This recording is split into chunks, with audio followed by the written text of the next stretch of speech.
welcome to another episode of Drinking and Reading, Coffee and Weird Tales. That's my second cup. So I'm in the middle at the moment of trying to put together this two-part tutorial for this sweater.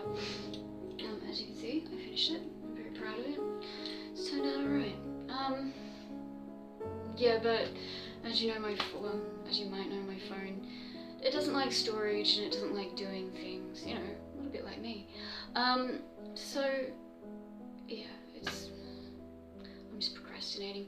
Anyway, seeing as though I enjoyed the last weird tale that I read so much by Hans Bach, I think that's how you pronounce his name, he or she, I thought I would just, you know, go ahead and read another one by the same author. This one is from January 1944, and it's called Dimensional Doors. I actually, this was in a poll that I did for like which weird tale would people like me to read. I think one person voted for it, maybe on Twitter. Sounds pretty interesting to me. Yeah, so I'm gonna read that now. I think this one's a fairly long one, but you know, whatever. These things come in parts, so it's okay. Yeah, so let's just get straight into it. Dimensional Doors by Hans Bach for Weird Tales, January of 1944. I'm excited. Alright, Dimensional Doors by Hans Bach. The bar was crowded, so Danny Roberts tipped the jigger of rum into the glass of ginger ale, picked up a swizzle stick, and looked for a table.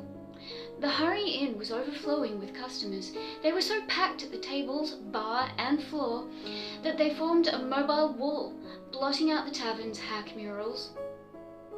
Hack murals. The dim tube lights, which only feebly illuminated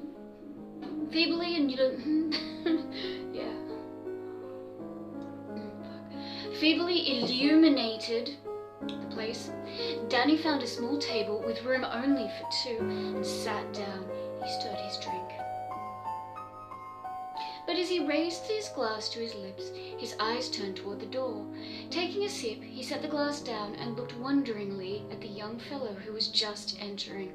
A tall and husky lad who seemed terribly afraid of something. Of what? Something outside, for he glanced anxiously over his shoulder at the door. Then his eyes swept the room, studying the chattering people as though he were searching for someone he knew. He looked at Danny twice. He looked at Danny twice, then went to the bar, ordered a drink, and a few seconds later was heading for Danny's table. Good grief. He asked, "Mind if I sit with you?" His hand with the glass hovered over the cloth. "The rest of the place seems full up." His voice shook as though he were unable to control it. We all know what that's like, don't we? As though he were unable to control it, and his hand shook too. Drops of whatever he was drinking splashed over the edge of the glass, ran over his fingers, dripped on the table. Maybe he's had enough. Sure, go ahead, Danny waved toward the other seat. The husky fellow sat down. Danny took a swallow of his rum. The stranger lifted his own glass, but it clicked against his teeth as he sipped from it. The red jewel of a massive ring glinted on his hand as he put the drink down on the table again. He observed Danny looking at the ring and slowly pushed his hand forward. "It is a strange ring, isn't it?" he asked. Danny mumbled a monosyllable by way of polite reply. The stranger must over the brilliant gem, smiling wryly. Suddenly, he looked up at Danny. "Here, you take this." He took off the ring, held it out on an upraised palm. Danny looked from the ring to the stranger's face. "But, I mean..." The other man jerked his hand impatiently. "Go on, take it. At least look at it." His own eyes reverted to the flashing red stone. "Tell me what you think of it." "I'd like to see if you can guess." can guess. Breaking off, he thrust the ring against Danny's hand on the tabletop. Danny accepted the ornament. Its weight surprised him. Golly, that's certainly one big lump of gold, he marvelled. Yes, isn't it? But the jewel. Oh. There's a picture. Danny peered at the flashing red facets. Odd how the reflected light seemed to twinkle, as though there were actual churning flames, however miniature, within the stone. The setting was ordinary enough, just another man's ring of the usual type, but the bezel was ribbed horizontally, as if made of wires soldered parallel to each other. What's this? What's it, ruby? He asked. I don't know its name, only that it's no earthly jewel. It came from... The stranger shook his head sheepishly and sighed. He gulped his drink. God, this is good.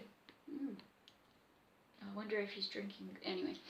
God, this is good. I'm gonna have another.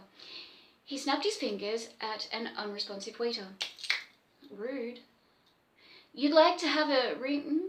You'd like to have the ring? Take it. It won't do me any good anymore. His voice was defiant. Danny scanned the gem admiringly, but handed it back. I can't take it, he said. It looks too expensive for me to consider buying. You keep it. You might feel differently about it tomorrow. When you're sober. He implied. Yeah, anyway. You think I'm drunk? Well, I'm not. And if I gave you that ring, it wouldn't be outright for nothing, no. Suddenly, he leaned very far across the table. I need help, he said, desperately. This is the only chance I've managed to get to ask for help. I've been followed every place I go. I can't talk to a cop. Nobody who's cold sober will believe my story. The safest place to come is here. Because if someone will believe me, will take this ring and promise to help me, the things that are following me won't know about it, won't have any definite proof that I've made a contact. Supposing I was seen to enter someone's house. The house would be watched, and whoever lived in it wouldn't be living long, I tell you. I'm afraid. Afraid. Oh, fuck, don't bring your problems to me. That is so annoying. His wide eyes were appealing. Unconsciously, his hand shot across the table, gripped Danny's in terror. Danny was probably really annoyed. Danny was motionless, puzzled. The fellow meant what he was saying. The stranger reluctantly drew back from Danny, composed himself. Will you let me tell you my story, please? Or should I say that I'm sorry I've bothered you and move on? Yeah, you fucking should. Fuck off. Nobody wants your problems, probably. And look for somebody else, somebody who can help me. He glanced down at his broad chest, his powerful arms. Then at Danny. Rude. Oh, I know what you're thinking. You're saying to yourself, that guy looks strong. Okay, that guy looks strong. If he can't take care of himself, what can I do? Okay, yeah. Yeah, all right, mate. What can I do? But it's not that kind of problem, and you can be of help. Well, shall I go, or will you take this? He proffered the ring again, in return for hearing me out. Danny pushed the ring back to him. You keep it. But go on, tell your tale of woe, if it'll make you happier. He tasted his drink indifferently. Yeah, 'cause, like, insulted. Thank you, fuck me. Go on, what's your story? The stranger's eyes brightened. He smiled eagerly, gratefully. Thanks, he said. That's swell. I wonder, where should I begin? From the start, I suppose. He put his hand over the table for Danny to shake. My name's Eddie Foster.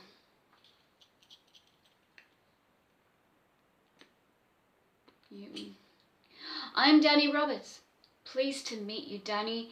Eddie's eyes were turned to the man, but they were introspective. My So self-involved. Anyway, my story really starts several years back, to my running away from home. Stepmother trouble. We just didn't see eye to eye, but she was a good woman, and I felt like a dog when I sneaked away.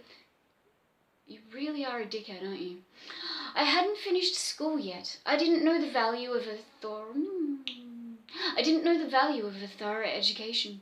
Oh, I found work all right, had several different jobs.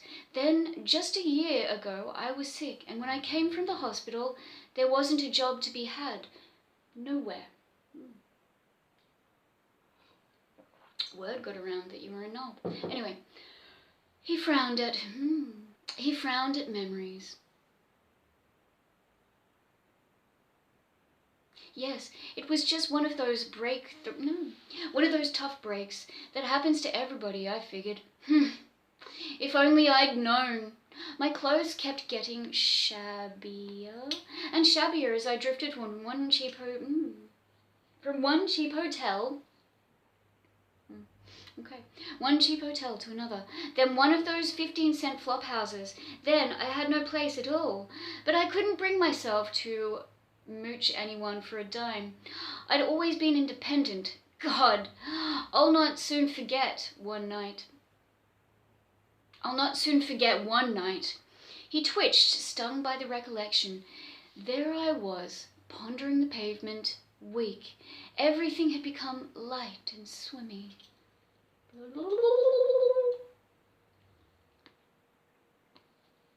Yes, everything had become light and swimming. The way things look on a hot day, when waves of warm air ripple up from the ground and make the landscape shimmer. But it was not a warm day. It was night in late autumn and briskly cold. Eddie had reason for feeling dizzy. Eddie had reason for feeling dizzy. He had not eaten for 3 days.